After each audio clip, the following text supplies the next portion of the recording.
Well, a new study shows 1 in 3 kids are now nearsighted, and people who purchase knockoff prescription meds from online pharmacies are at risk of overdosing. Fox 43's Amy Lutz has those stories and more in this week's Help Wrap report.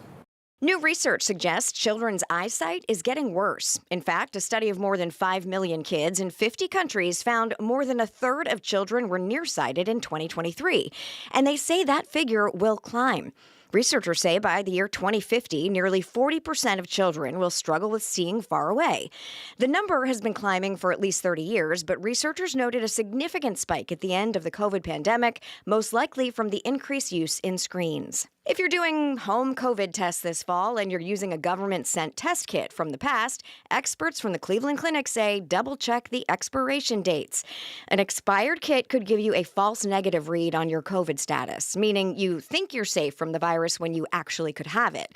The tests are designated to look for an antigen of the virus through an antibody in the kit, but the antibodies in the kits can degrade over time, which causes the false reads. And the Centers for Disease Control and Prevention says people who purchase knockoff prescription meds from online pharmacies are at risk of overdosing.